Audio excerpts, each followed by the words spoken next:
ગુજરાતનો આવાજ।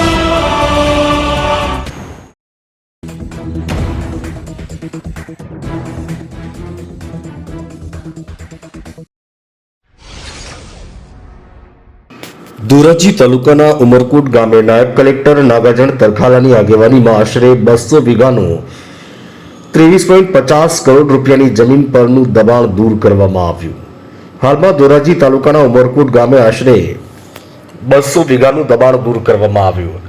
2010ની સાલમાં ભાદર જળાશય અન્વયે જંગલ ખાતાની ડૂબમાં ગયેલ જગ્યા અન્વયે આશરે 33 હેક્ટરથી વધુ જમીન ઉમરકોટ ગામે સર્વે નંબર 10 પૈકી 1 અને 75 પૈકી 2ની જમીન જંગલ ખાતાને ફાળવી હતી, પરંતુ હાલ સુધી આશરે 31 હેક્ટરથી વધુ જગ્યામાં વિવિધ દબાણદારો દ્વારા આશરે 15 વર્ષથી ગેરકાયદેસર દબાણ કરવામાં આવ્યું હતું।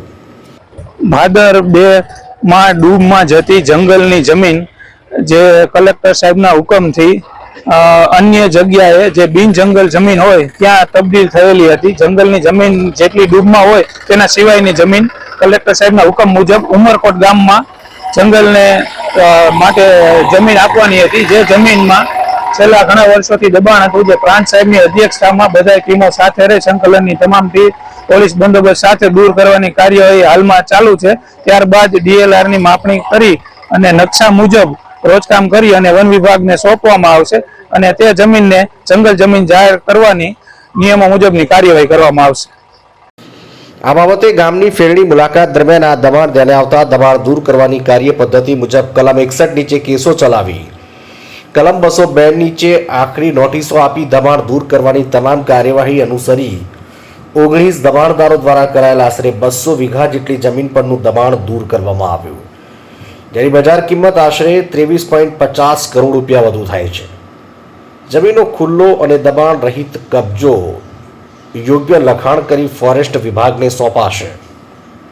ધોરાજી તાલુકાના ઉમરકોટ ગામના સર્વે નંબર 10 પૈકી 1 તથા 75 પૈકી 2ની સરકારી પડતર જમીનો જે તે સમયે ભાદર સિંચાઈ યોજનામાં ડેમમાં જંગલ ખાતાની જે જમીન ડૂબમાં ગયેલ તેના બદલામાં જંગલ ખાતાને ફાળવવામાં આવેલ હતી, પરંતુ જે તે સમયે સદરો જમીનમાં 19 જેટલા દબાણદારોનો કબજો હોવાથી સદરો જમીનનો કબજો જંગલ ખાતાને સોંપી શકાયેલ ન હતો। આ દબાણો આશરે 15 વર્ષ પૂર્વના સમયથી હતા, જે બાબતે માનનીય કલેક્ટર શ્રી પ્રભવ જોશી સાહેબના માર્ગદર્શન તળે સદો તમામ દબાણદારો સામે લેન્ડ રિવન્યુ કોડ કલમ 61 પેશકદમીના કેસો દાખલ કરી ત્યારબાદ કેસો ચલાવી હુકમો કર્યા બાદ 202ની નોટિસો તમામને બજવીને આજ રોજ સવારે 9:11 થી સદરો દબાણો દૂર કરવાની કાર્યવાહી હાથ ધરવામાં આવી છે અને આજ રોજ બધા દબાણો दूर करवामां आवी रह्या छे। કેટલા વાહનો છે ને કેટલી જમીન હતી ને કેટલા 8 જેટલા જેસીબી અને ટ્રેક્ટર છે અને 23.50 કરોડ જેટલી જમીનની અંદાજે કિંમત થાય છે અને 200 વીઘા જેટલી જમીન છે। આ દબાણ દૂર કરવા માટે 8 જેસીબી 15 ટ્રેક્ટર અન્ય સાધન સામગ્રીનો ઉપયોગ કરવામાં આવેલ છે। આ બાબત પૈકી એક ખાસ બાબત નોંધવી જાણ્યું છે કે 19 દબાણદારો પૈકી 3 ઇસમો વિરુદ્ધ ગુજરાત રાજ્યના જુદા જુદા પોલીસ સ્ટેશનમાં ગુનાઓ નોંધાયેલા છે। આ દબાણ દૂર કરવા માટે નાયબ કલેક્ટર નાગાજણ તરખાલા, મામલતદાર R K. Panchal, chief officer Jaymal Modhvadiya, નાયબ કાર્યપાલક ઇજનેર ખોરસિયા, પોલીસ ઇન્સ્પેક્ટર ગોહિલ તેઓની ટીમ, ડીઆઈએલઆર કચેરીની ટીમ, પીજીવીસીએલ તરફથી નાયબ કાર્યપાલક ઇજનેર સોલંકી અને તેમની ટીમ સિવાય આશરે 50થી વધુ કર્મચારીઓ, 60થી વધુ પોલીસ સ્ટાફ સાથે કુલ 110 લોકો સાથે આ જમીન ખુલ્લી કરવામાં આવેલ છે। ધોરાજીથી અલ્પેશ ત્રિવેદીનો રિપોર્ટ।